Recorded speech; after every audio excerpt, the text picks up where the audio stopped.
بسم اللہ الرحمن الرحیم۔ السلام علیکم۔ آپ ہماری ویڈیو کو لائک کر دیا کریں اور ساتھ ہی ہمارے چینل کو سبسکرائب بھی کر دیں اور ہر نئی نوٹیفیکیشن کے لیے بیل آئیکن کو بھی دبا دیں۔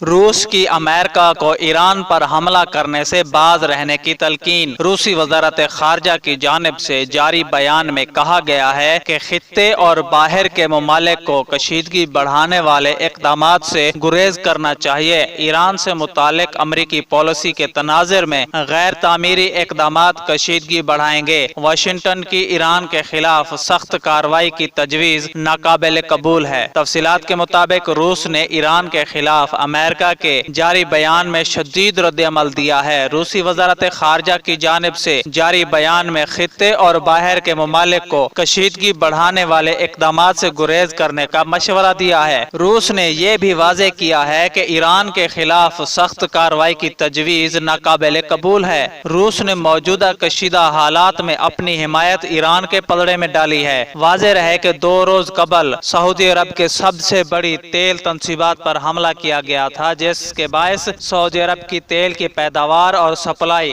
نصف سے بھی کم ہو گئی ہے، جبکہ اس حملے کے باعث عالمی مارکیٹ میں تیل کی قیمتوں میں بھی اضافہ ہوا۔ امریکہ نے سعودی عرب کی تیل کی تنصیبات پر حملے کا ذمہ دار ایران کو ٹھہرایا ہے، جبکہ امریکہ سے ایران کے خلاف کارروائی کرنے کی آوازیں بھی اٹھ رہی ہیں۔ اس حوالے سے امریکی صدر ٹرمپ نے کہا ہے کہ سعودی تیل حملے کے جواب کے لیے نشانہ اور ہتھیار کے ساتھ تیار ہیں۔ سماجی رابطے کی ویب سائٹ ٹویٹر پر اپنے ایک بیان میں امریکی صدر کا کہنا تھا کہ سعودی عرب کی تیل سپلائی پر حملہ کیا گیا۔ یقین کرنے کی وجہ موجود ہے کہ ہم مجرم کو جانتے ہیں، نشانہ اور ہتھیار بند بھی ہیں، مگر تصدیق پر منحصر ہے، جبکہ ایران نے سعودی تیل تنصیبات پر حملے میں ملوث ہونے کا الزام مسترد کرتے ہوئے اعلان کیا ہے کہ وہ جنگ کے لیے تیار ہے۔